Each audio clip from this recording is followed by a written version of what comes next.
Sudah 3 bulan tumpukan sampah di kota Bandung ini meresahkan. Sampah di TPS Dakota di pinggir jalan ini menggunung hingga setinggi 4 meter. Saat hujan, sampah meluber hingga jalan raya, membuat licin dan sangat membahayakan pengendara. Menurut warga, pengangkutan sampah ke TPA hanya 2 kali seminggu. Tidak cukup mengurangi sampah yang makin menumpuk. Ini kan kendaraan, coba kalau longsor ini ke sana ke jalan. Bahaya ya Pak ya? Iya. Gara-gara sampah, Gubernur Jawa Barat Deddy Mulyadi menyentil Wali Kota Bandung Muhammad Farhan yang memiliki anggaran 7 triliun tapi lambat menangani sampah.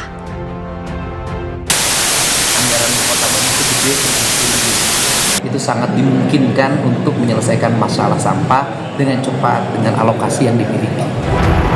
Sampah menjadi persoalan serius di Kota Bandung. Sebanyak 1.496 ton sampah Kota Bandung diproduksi setiap harinya. Tapi jumlah itu tidak lagi tertampung di TPA Sarimukti. Dari Bandung, Jawa Barat, Ervan David, iNews melaporkan. Pemirsa, RUU Hak Cipta terus digodok dengan mengundang penyanyi hingga pencipta lagu untuk membahas aturan tersebut. Saat rapat di DPR ini menjadi ajang request lagu terhadap sejumlah musisi. Kau sadari, akulah yang kau sakiti. Suara sejumlah musisi bergema dalam rapat dengar pendapat di DPR RI. Di depan anggota Dewan, mereka menyampaikan masukan atas RUU Hak Cipta yang hingga kini masih digodok. Permintaan Bapak Ibu balik Mas Ariel satu bait lagu. Silakan dulu Mas Ariel. Salah satu musisi yang hadir adalah Nazril Ilham atau yang dikenal dengan Ariel Noah. Anggota Dewan memintanya untuk sumbang suara sebelum paparan. Dengarlah aku, suara hati ini memanggil namamu. Tidak hanya itu, di depan anggota Dewan, Ariel juga meminta RUU Hak Cipta memperjelas praktik direct licensing. Satu tentang definisi direct licensing itu sepertinya ada bermacam-macam gitu yang kita dengar. Ada yang langsung bayar ke penciptanya, tarifnya juga ditentukan oleh penciptanya. Ada juga yang bilang, oh nggak seperti itu, direct licensingnya melewati aplikasi, yang kita pikir juga berarti bukan direct licensing dong gitu. Jadi itu semua membuat pelaku, kita sebagai pelaku istilahnya pengguna lagu jadi bingung. Jadi sebetulnya seperti apa? Aku menantinya. Selain Judika dan Ariel, rapat ini juga dihadiri oleh musisi lain seperti Fadli dan Iyu Padi dan Arman Maulana.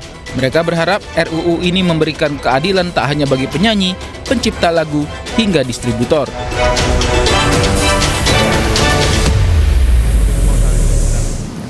Pemirsa, setelah lebih dari 1 dekade, PT KAI Komuter resmi memensiunkan 3 seri KRL Jabodetabek legendaris Jepang. Mini museum juga dihadirkan untuk para pengguna KRL untuk bisa bernostalgia bertahun-tahun ditemani kereta asal Jepang ini.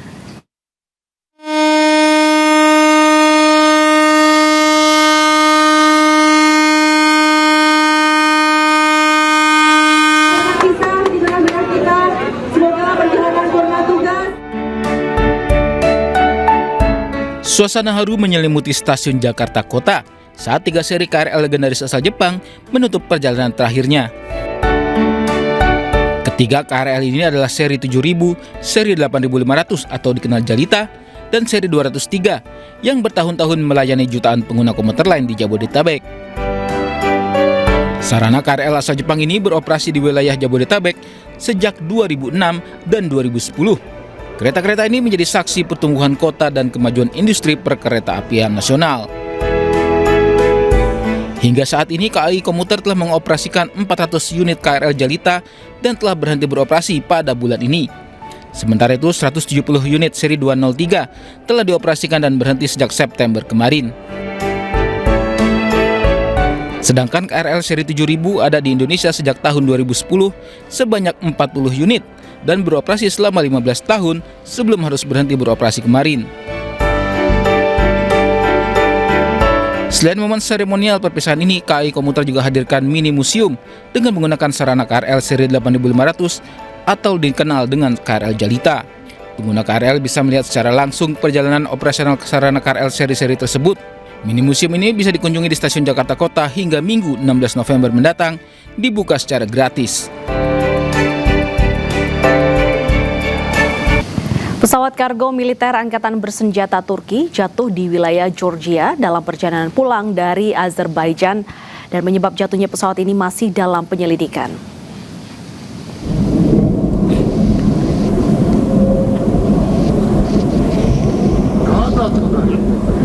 Pesawat terlihat berputar-putar secara horizontal sebelum menghantam daratan.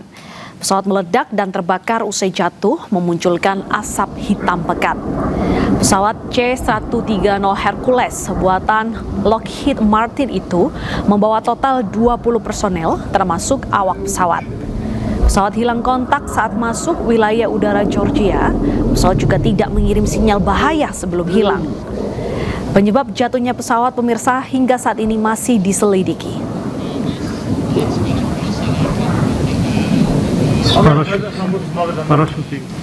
Pemirsa, harga pangan di pasaran terus naik, namun pemerintah memastikan makan bergizi gratis akan terus berjalan dan tidak terpengaruh kenaikan harga.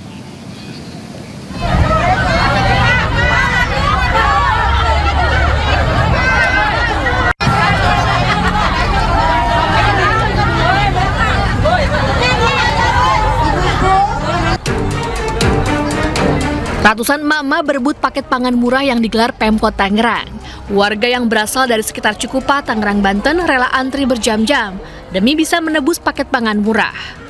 Warga pun mengeluhkan harga pangan di pasaran yang terus naik. Beli cabai, beras, minyak gula. Berapa duit? Kehabisan. Abang kehabisan. Padahal butuh bawang. Berapa duit itu?